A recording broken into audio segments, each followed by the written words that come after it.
Confederation Bridge was being built, I was very curious about what was going to happen to the Abbey. The Abbey ferry was like the big old ice-breaking ferry that went from Borden to New Brunswick, where the bridge is now. And it was like the flagship of the whole Northumberland Ferries fleet. And everybody in VI really loved that ferry. And I was pretty curious about what was going to happen to it. And once I had this dream, I bought the Abbey in an auction. And nobody else showed up to the auction, and I got it for $20. And I took the Abbey, and I sailed it down the Bottom River, and parked it at the Chapel Wharf. The Chapel Wharf is like this little old wharf where they farm mussels at it, and it's behind the church in St. George's where I grew up. And that's where my mom used to take us swimming when I was a kid.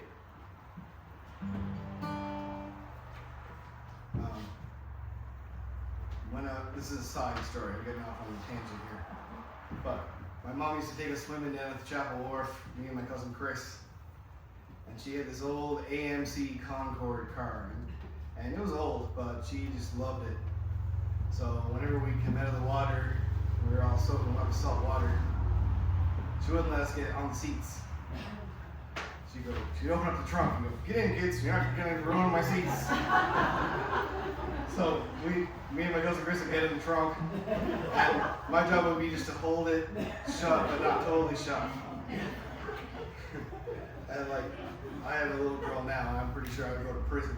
I did that nowadays. But that's what my mom used to do. We'd be driving down the road, and then every once in a while, I just open the lid a little bit, and there'd be a car behind us, and we'd be like, "Hee!" Two little boys.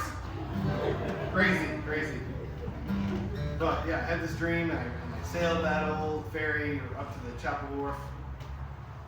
And I had these big old parties on the Abbey. And that was just about the best dream I ever had. And I wanted to write a song about it, but when I wrote the words, it just seemed more like a poem. And I just left it like that. The best dream I ever had came when I was a kid. They put her up for auction, and I put in a bid. She was headed for the scrapyard. They had run her way too long. So I made a lowball offer, and I got her for a song. And it took a couple days before the keys came in the mail. But we were packed and ready. Me and Spot set sail. We pulled out of English Bay, my old dog and me. We waved goodbye to the West Coast friends and hung a left at UBC. We went fast through Active Pass into the Salish Sea. Then we went down and turned around the point, Flattery.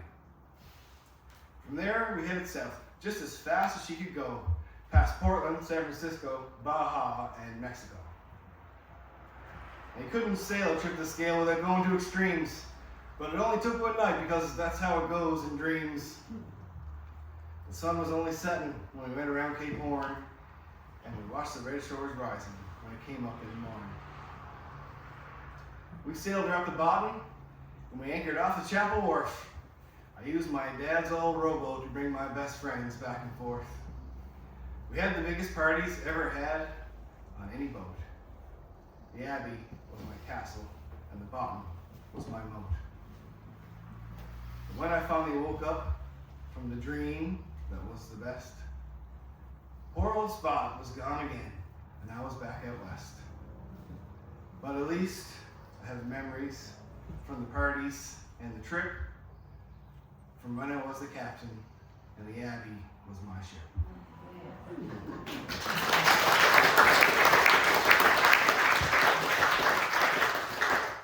So I've been heading back and forth to PEI for nearly 30 years now. And every time I fly out of Charlottetown Airport, I sneak some stupid contraband into my suitcase. Stuff like dirt, holy water, clams, bottled clams, and moonshine. I've smuggled more moonshine across the country than Al Capone. And I know that's not uncommon. I know everybody that flies to the East Coast, they always go back with like some silly things. My friend Sally used to work with me. She told me one time she came back from Newfoundland and she had 2 bottles of moose. That's the animal, not the dessert. And 3 whole, complete, dead, frozen rabbits wrapped up in her suitcase. So whenever I'm at the airport and I'm sneaking on something and I'm hoping they don't notice, I'm looking around at everybody else at the airport and I'm thinking, I bet you they have some stupid contraband in their suitcases too. 2 weeks at home and I'm heading back west. Had a great time, but I got no rest. Packed my bags and made sure to take some drinks. Checking in at YYG, weighed my bags and it's plain to see. One of them was 100 pounds at least. The security man at the conveyor belt, well, I couldn't believe the way he felt. He said, "What'd you get in this bag?" Kids were sick. Set it down and I looked at him. Said, "Hey there, Andy." That's Andy Wynn. "Just a few days at home. Now let me think. It's just a case of lands and holy water. Maple syrup for my daughter. Just the stuff I take back every time. And the sausage cats me out. Mustard bagels and a Apollo chow. Of course, can't leave home without a quart of shine."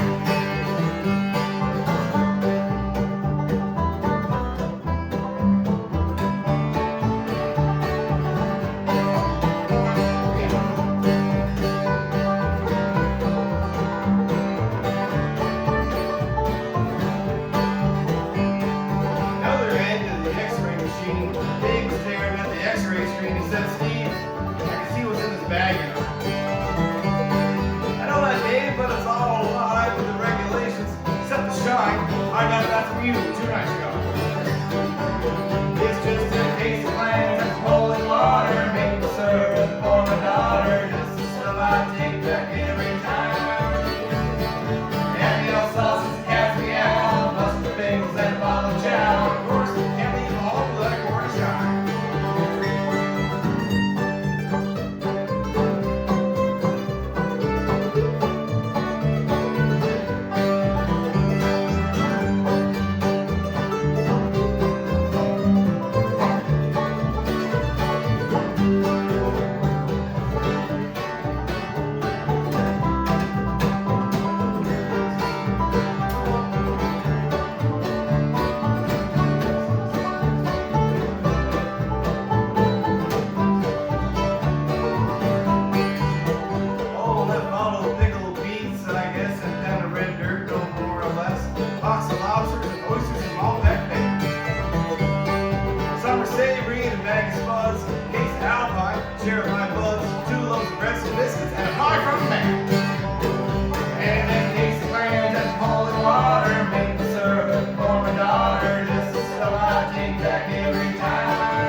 Anybody else ever sneak anything stupid onto the airplane?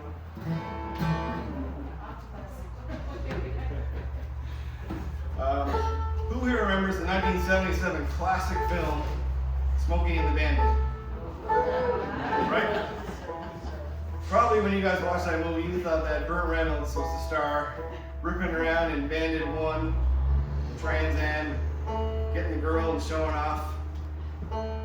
Me and my cousin Chris, we knew the true hero of that show was the snowman, driving the big old truck. We were truck crazy. I think everybody was back in the late 70s, early 80s. We loved all the trucking movies and the trucking songs, everything to do with trucks. We were sure we were going to be truck drivers when we grew up. And the best day would be the day when our parents would take us down to the Wood Islands Ferry, and we'd stand there, watch the cars come off, just waiting for those trucks. And when they come rolling off, we'd do this. And if we got a blast from the air horn, boys, that made our whole week. That was exciting times for us. Not that long ago, I came to this realization that my cousin Chris did grow up to be a trucker. He lives up in Prince George, and he drives a big old B train. He's a serious trucker. And when I realized that, I was just so happy because at least he actually came to realize the dream that we had when we were little boys.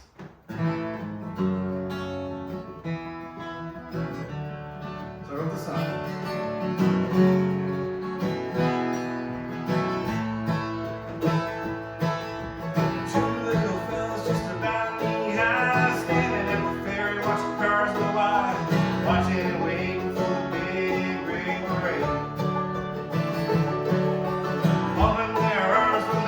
Going, you, it don't take much. Looks like these two just won.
get sick of it hearing about my Uncle Charles.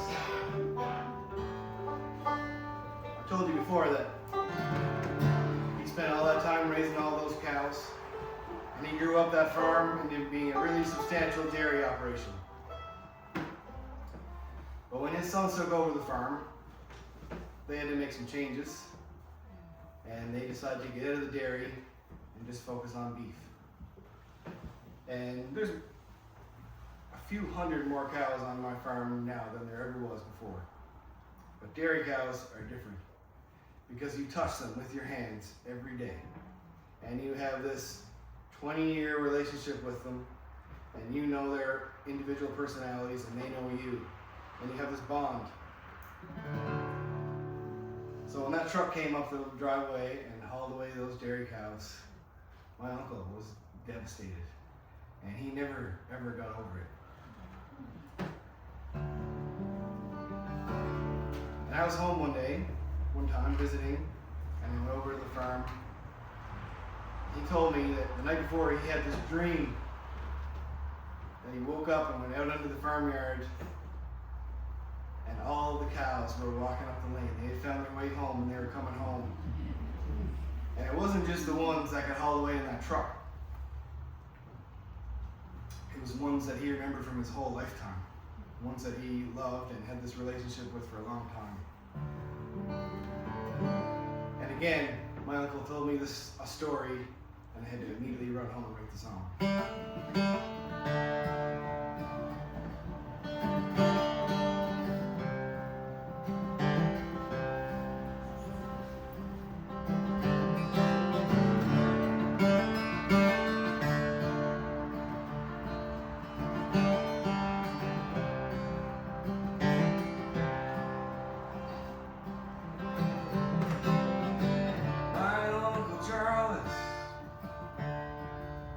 Farmed all of his life, loved his livestock, his children and wife, and he's a legend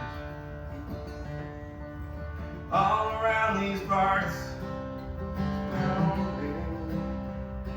He's got a broken heart. My cousin Billy farmed all of his life, loved his livestock, his children and wife. He's even tougher than the toughest can come. Feels his pain at night. He's setting up and wrong. Wake up, darling. Had that dream again. Come home walking. Single file of the lane. They were falling. To get back in the barn, I was crying. To see them safe from harm. Knew their faces. Hers was short, Colstein's tall. Knew their places. They got up in their stalls. One's from my childhood, and one's from yesterday. One's from the old place, and the ones they hauled away.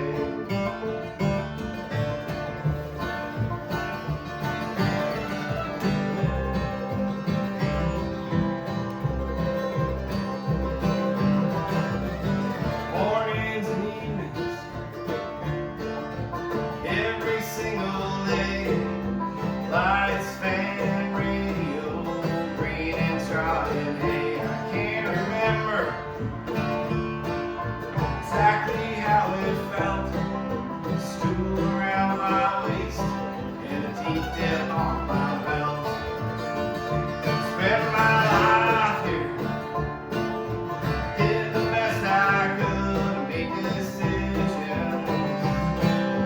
no one thought would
out till the cows come home.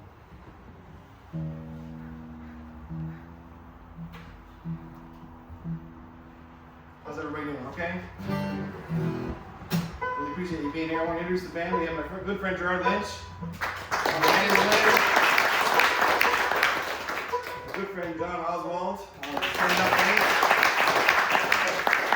And my good friend Jim Landecker. Playing Bender. Mostly tuning now. I have another band, and they couldn't make it today, so these guys, aside from Gerard, learned all these songs in the last couple of weeks. Isn't that amazing?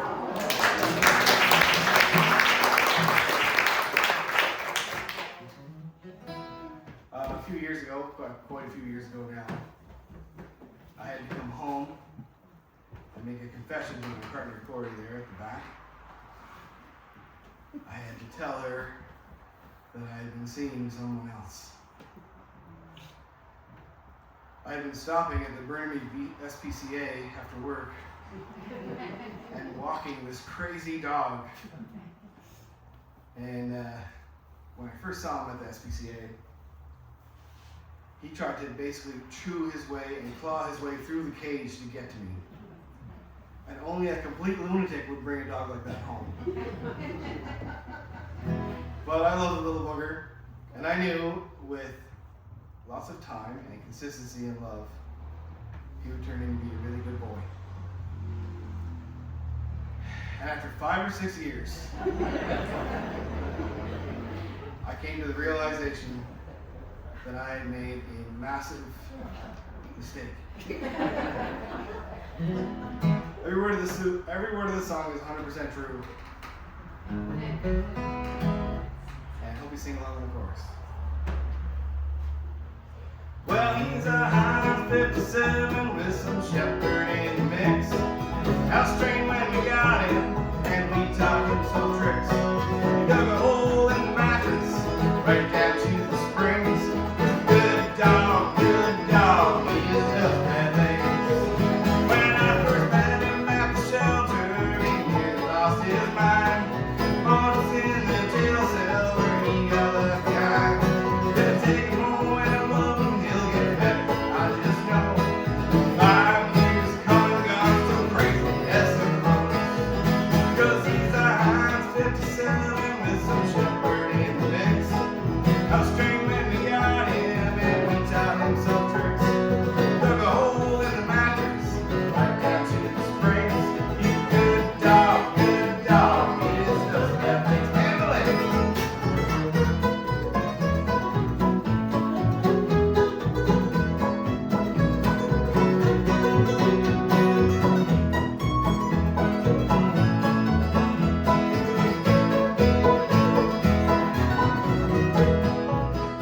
Also, the baby used the body was the worst I'd ever seen.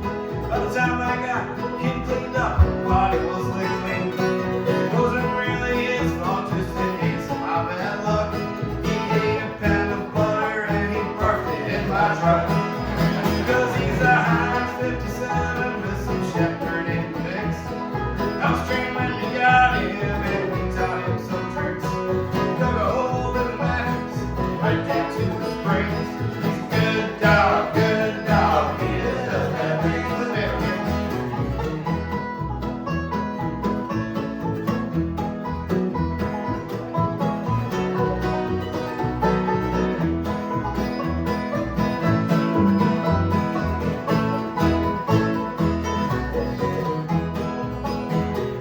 He won't come when you call him unless you got some treats. Dislocate your shoulder when you're walking with a leash. Sheds more fur than a fox farm, we vacuum twice a day. I know why his family dropped him off and drove away. 'Cause he's a Heinz 57 with some shepherd in the mix. House trained when we got him and we taught him some tricks. Dug a hole in the mattress, right down to the springs. He's a good dog, he is just that things. Yeah, he's a good dog, he is just that things.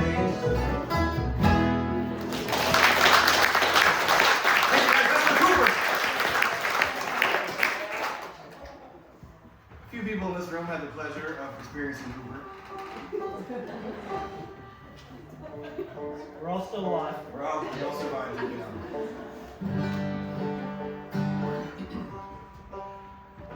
My dad was a heavy machinery operator his whole life. He ran bulldozers and payloaders, but especially a fine grader. He was the guy that did the last pass on the road before they put the paving down. And he was really, really good at it. He was a legend for being the fine grader operator. Even to this day, I'll be at Tim Hortons, and a random stranger will walk up and just say, "Your father was the best grader operator I ever saw."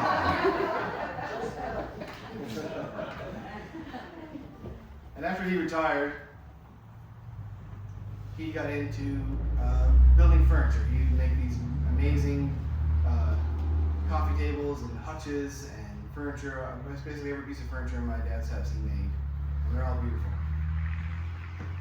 And then after he was a furniture builder for a while, he started carving like a nice seam into like the side of the hutch or whatever.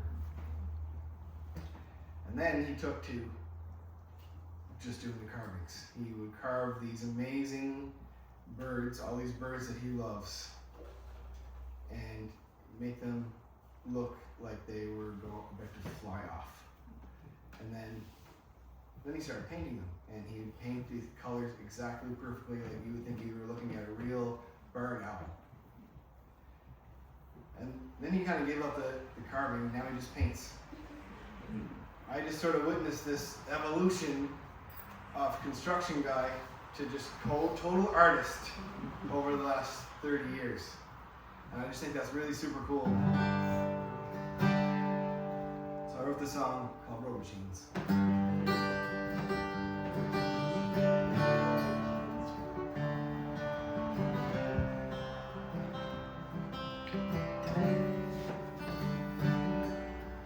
Early in the morning, before the dawn, light the stove and the radio on. CBC turned down low. Soft boiled egg and it's time to go. Hear them whisper, say goodbye. Before the light would hit the sky, hear the truck start up again. He'd be gone, so dark again, running road machines. All those years pushing dirt and grinding gears, shale and gravel running down his blade. He remembers every road he made, from East Point way up west. Strangers tell me that he was the best they'd ever seen.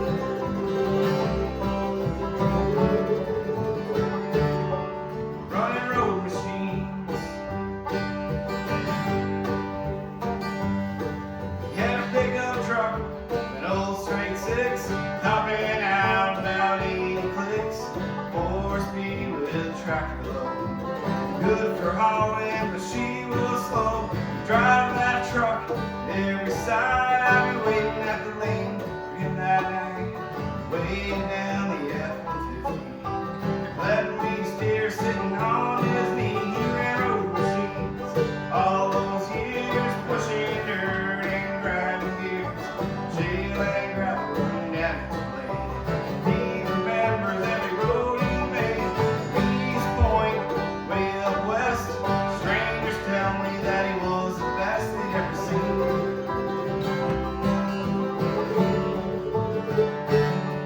Running road machines.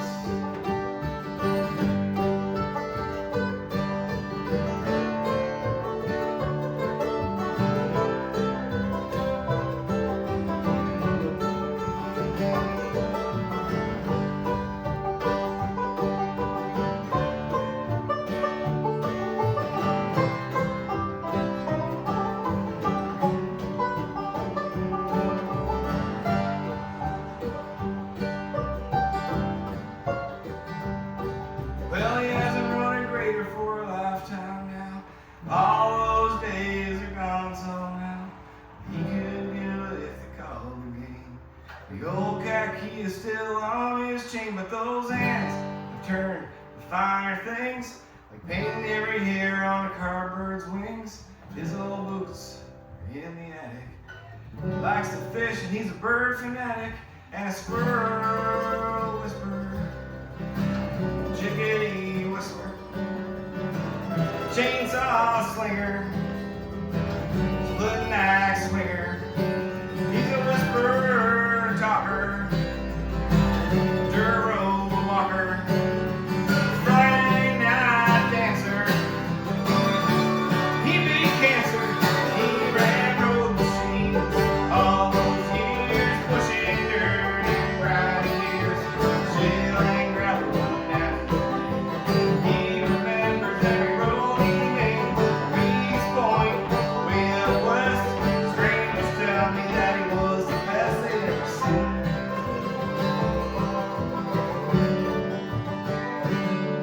Like running road machines. How you doing tonight? I wrote that song and I debuted it at another show kind of like this. And after the show, I said to the people sitting in the audience, do you think I should play that song for my dad? And everybody's like, oh yeah, we'll definitely play that. So I'm back home next time, and I didn't. I get really nervous when I write a song for somebody, and I have a hard time playing it for them. But you know, maybe the next trip back to PEI, I played it and he was there. But my dad is so stoic. You wouldn't ever know if he was upset or sad or angry or pleased or anything. He just has this stone wall face. So I never got any reaction. And I was wondering if he liked that song. And I finally found out because last year I went home to play the Cloggeroo Music Festival in Georgetown, Prince Edward Island. And my dad was there, and he was sitting beside my cousin. And when I played that song, my dad turned to my cousin and he said, God, I wish he wouldn't play that song.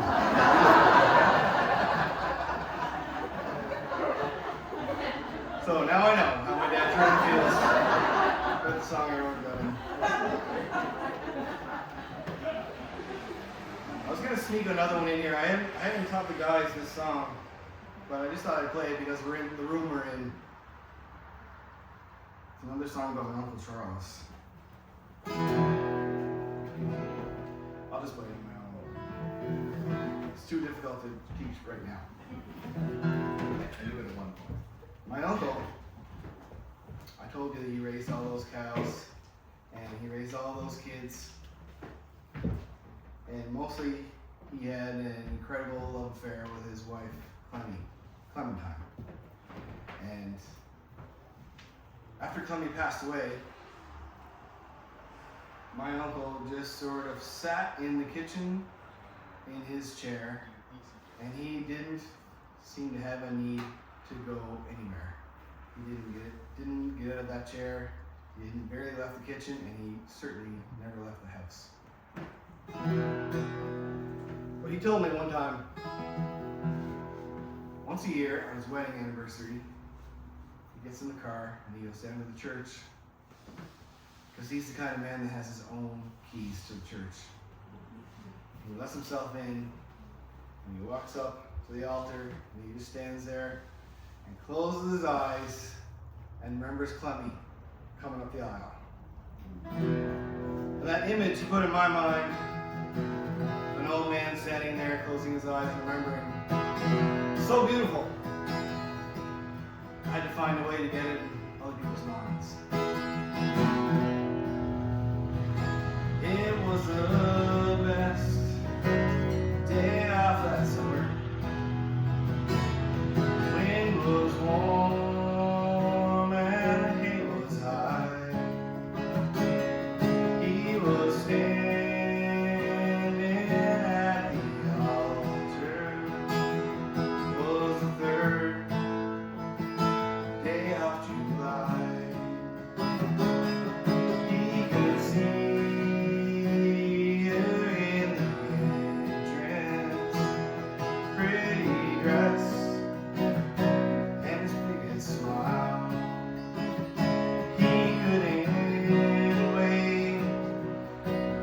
to join him. Her daddy marched her down the aisle.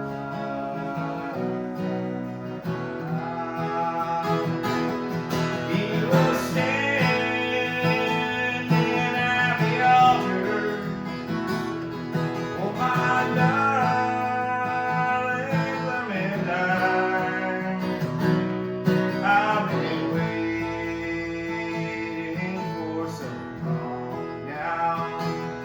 Darling, put your hand in mine.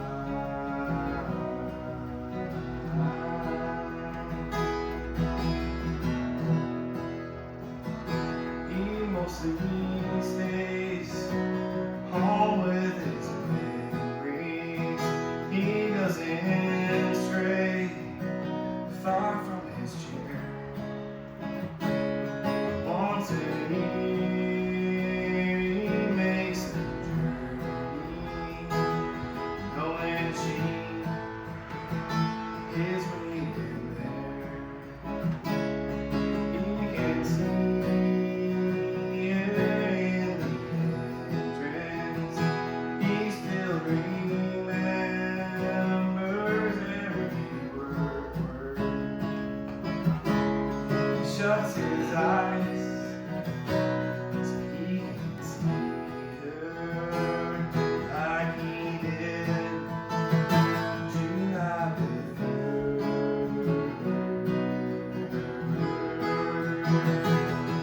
He was standing at the altar. Oh, my darling Clementine, I've been waiting for so long now. Darling, put your hand in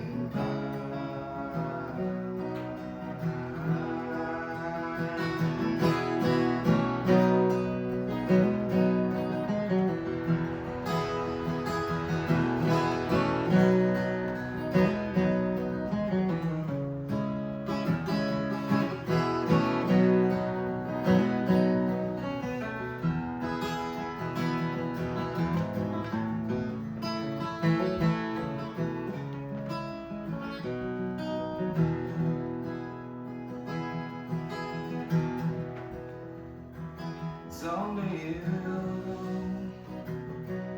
meet his maker. All that pain will turn to joy. To find the ones that left before him, both his wives, his first boy. And she will see him in the entrance, his best suit and the biggest smile. She will wait for him to join her. They will march him down the aisle.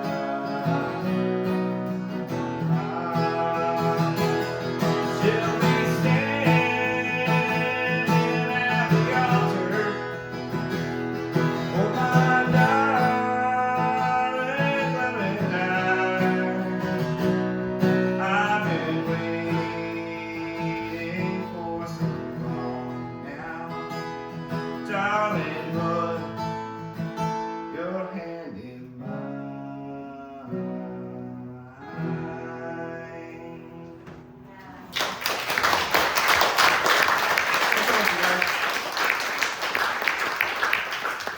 I had no intention of singing that song, but as soon as I walked into this church, I was like, oh God, I'm gonna have to teach the guys that song in like 2 minutes. But it was easier just to do it by myself. We have one more song for you. I really love and appreciate you guys hanging out here with me for the whole night. It's an amazing joy. I get to tell these stories and sing these songs, and I really appreciate you guys letting that happen. And thanks to the Parksville Museum.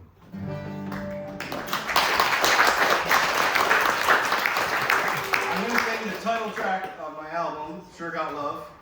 The song is called Sure Got Love because that's how title tracks work. And it's about how difficult and horrible and awful life is. And then you come home and your family is standing there waiting for you and everything is just so much better. It's called Sure Got Love. Well, the house is falling down. It's not on solid ground. It's not safe or sound, but sure got love. The roof is caving in. Here we go again. Walls closing in, but sure got love. Sure got love. I sure got love. Sure got love. Sure got love. Sing with you guys. Sure got love. I sure got love. Sure got love. Sure got love. My truck is on ball tires. My box has got bare wires. The hot dogs are smart, but I sure got love. I got holes in the socks, broke the keys off in the locks. My scotch ain't got no rocks, but I sure got love. Sure got love. I sure got love. Sure got love. Sure got love. Let's go. Sure got love. I sure got love. Sure got love. Sure got love.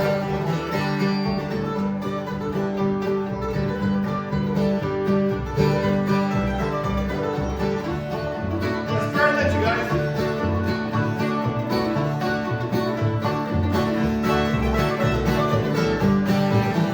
Sure got love. I sure got love. Sure got love. Sure got love. Sure got love. I sure got love. Sure got love. Sure got love. I got ulcers in my guts. My family thinks I'm nuts. I worry way too much, but I sure got love. I hate my silhouette, and I'm so deep in debt. Sometimes I forget I sure got love. Sure got love. I sure got love. Sure got love. Sure got love. Sure got love. I sure got love. Sure got love. Sure got love. Oh, man,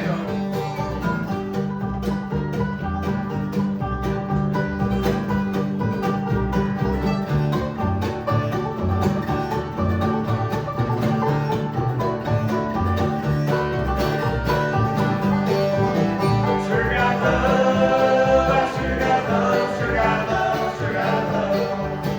Sure got love. I sure got love. Sure got love. Sure got love.